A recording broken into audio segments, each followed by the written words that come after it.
ما د دې څوک نه وایي ما ټوله دنیا پیژنې زه خپله عنوان یم مضمون یم پښتون یم موږ د پاکستان پښتنو خبرو کوو د کوټه د پښتون د پښتنو خبرو کوو زمانه چې هر ځای کې د کام شملې ته ګورم زه د نیولې وخته کړی ماشاءالله Jalil Sharani, video editor, photography IT, Pakistan Culture, official YouTube channel, Facebook page. It's a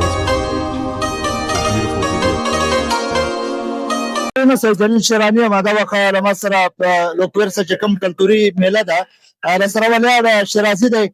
شرازي اول خو درته کلتور ټي وي ته ښه راغلاست یو ډېره مهرباني ثانک یو سو مچ راغلی وې ته دلته کمپیرینګ د کاپ سټیج وې افسر افغان زه د نیولې وخته کړی ماشاءالله څه ویل غواړې دغه پروګرام څنګه و دوی افسر افغان صاحب خو زمونږ استاد دی او افسر افغان صاحب هغه انسان دی چې کوم په پښتون معاشره کې تپام کړه سندره عام کړه او نن که ما په سټیج باندې په جال باندې ټپه کوله سندره ویله غزل ویله دا د هغه تکرار شي ځکه چې ډېره مخکې وه ټپې ته یا سندرې ته هغه مقام نه ورکولی کېده تاسو چې د کلتور ملي خبره ده کلچرل فیسټیول خبره ده نو د پښتنو ثقافت یو ډېر ژور ثقافت دی که موږ د پاکستان پښتنو خبرو کوو د کوټه د پښتون د پښتنو خبرو کوو که موږ د کوزي پښتونخوا د پښتنو خبرو کوو نو پښتانه ځان ته یو کلتور لري ځان ته یو کلتوري چې کوم هغه د هغوی اقدار دي هغه لري نو نن چې کوم دا کلچر نایټ و ماته اعزاز حاصل شو ما پکې هوسټ وکړو ډېر خوند یې وکړو پوره د پاکستان نه پښتانه راغلي وو مینه ناک پښتانه راغلي وو بهادر پښتانه راغلي وو غیرتمند پښتانه راغلي وو او په کلتور مین په سنګینګ مین په سندره مین پښتانه راغلي وو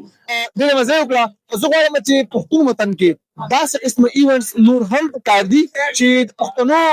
یو امیج جوړ شوی دی په نړۍ کې هغه امیج ختم شي موږ ډېر امن پرسته خلک یو موږ ډېر مینه ناک خلک یو خو زموږ هغه امیج زموږ هغه تصویر ټول نړۍ ته ډېر بد ښودلی شوی دی ما د دې څوک نه وایي ما ټوله دنیا پیژنې زه خپله عنوان یم مضمون یم پښتون یم عزیز مانیروال صاحب غزل دې شروع کړو د طاهري دغه دې ونه ویلو چې ځوانه چې هر ځای کې د کام شملې ته ګورم ایگزیکټلی دغه یو ځای بالکل او تاسو په دغه پروګرام کې چې کوم پنجابي جنې اردو ته پیره په کې موږ څوک نظر کال دلته راځم ډېر زبردست پروګرام او اردو سپیچم ګورې جی اردو په دې باندې و چې صرف پښتونخوا کې موږ سره هزاره ډیویژن هم دی چې هلته کې هندو سپیکرز دي دا پېښور کې هم موږ سره بلاشه هندو سپیکر شته نو موږ دا غوښتل چې په صرف پښتونخوا کې صرف پښتانه بلکې هغوی ته هم د هغوی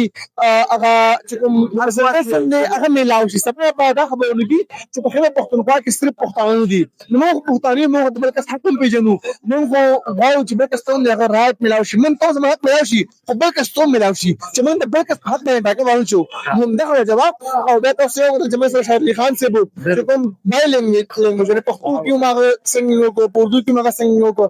دا زموږ د پښتونخوا د پښتونخوا د کومه د کلتور هغه موږ خلکو ته وښایو او تاسو نه چې پښتو خبره ونه پښتون خو دی مجموعه پښتون چې کوم نه پښتو پټ ښېګړه توره وطن نن دا د پښتون یوه مجموعه ده که نه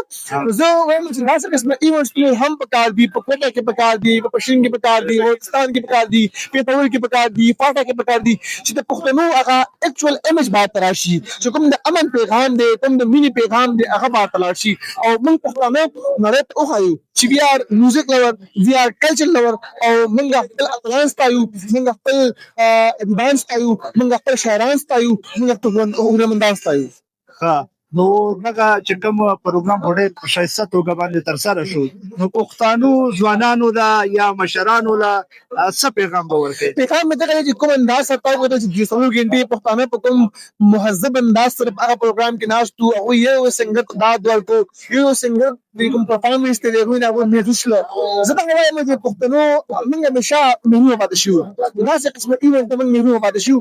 چېرته هم چې پښتنو ته موقع میلاو شوې ده پښتنو ځوانانو ته پښتنو پیغلو ته هغوی خپل ځان ښودلی دی چې موږ کې ټیلنټ شته موږ هر څه کولی شو خو له بده مرغه صرف او صرف د اپورچونټي د موقعو ورکولو ډېر دی خو چې کله هم پښتنو ته موقع میلاو شوې ده هغوی ځان ښودلی دي او موږ کتل چې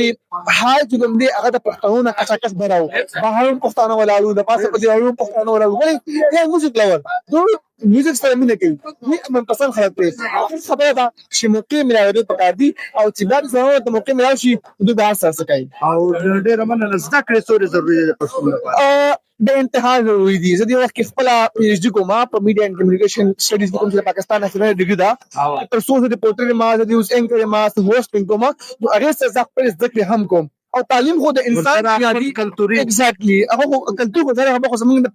پہچان دي کنه خو تعلیم دي څه ضروري پښتون لپاره چې پښتون تعلیم تشله نو ځای خبره په نړۍ کې زمون چې کوم یو ایمج جوړ شوی هغه ختم شو بیا نه خپل اصل پیغام مه ته وړاندې کوو اخر کې د کلتور په منوالو ته څه پیغام ورکړي تاسو نوم ډیر خوږ دی کلتور ټي وي ما باندې ډیر ولګېدم او کوم بهترین انداز سره تاسو کار کوئ د پښتنو کلتور لپاره د پښتنو ثقافت لپاره همدا کار دا شان کنټینیو ساتي زموږ سکیږي موږ سمات په پسند خال ته څومره هم هیلپ پکاري څومره هم تاسو مرسته پکاري نو زه په ان ټایم تاسو اویلیبل ما غا شهر سنگي او دا شانتي د پښتنو لپاره کار کوي د پښتنو اواز پورته کوي د پښتنو ایشوز باندې خبرې کوي د پښتنو مسایل باندې خبرې کوي دا و شیرازي خان د یو جان مننه خوشاله آباد